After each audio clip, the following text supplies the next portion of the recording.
ஆட்சி எவன் கையில இருந்தாலும் சிஎம் எங்க அண்ணன் தளபதி விஜய் தான்டா. நான் அதிகமா பாட புஸ்தகத்தை படிச்சதை விட என் அண்ணன் தளபதியை பத்தி தேடி தேடி தேடி தேடி தேடி தேடி தேடி தேடி படிச்சதாண்டா அதிகம். செந்தில் பாலாஜி, யாரோ செந்தில் பாலாஜி. ஆமா, கரூர் வேணா உன் கோட்டையா இருக்கலாம், ஆனா எங்க அண்ணன் தளபதிக்கு தமிழ்நாடே கோட்டை. நீ யாருன்னு எங்க அண்ணன் காட்டிட்ட, ஆனா எங்க அண்ணன் தளபதி யாருன்னு இனிமேதான் காட்டுவாரு. எங்க அண்ணன் அமைதியா போன்னு நினைச்சாரு, சிங்கத்தை வர குகையிலிருந்து சீண்டிட்டீங்க. சிங்கம் வெளியே வரும்போது தெரியும் ஆட்டம் எப்படி இருக்குன்னு. இனிமே தானே பார்க்க போறீங்க. எங்க அண்ணன் தளபதி ஆட்டமே வேற மாதிரி இருக்கும்.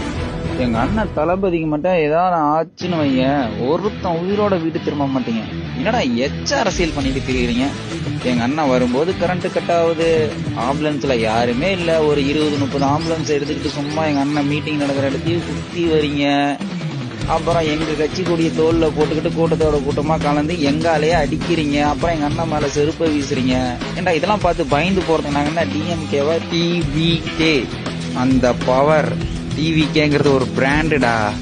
மாநாடு நடத்த இடம் கொடுக்காததுக்கும், மாநாட்டுக்கு சரியான பாதுகாப்பு கொடுக்காததுக்கும், எங்க அண்ணன் மேல செருப்பு எடுத்து வீசினதுக்கும், ஏன் இது எல்லாத்தையும் தாண்டி மாநாட்டுல போன அத்தனை உயிருக்கும் நீங்க பதில் சொல்லி ஆகணும்டா.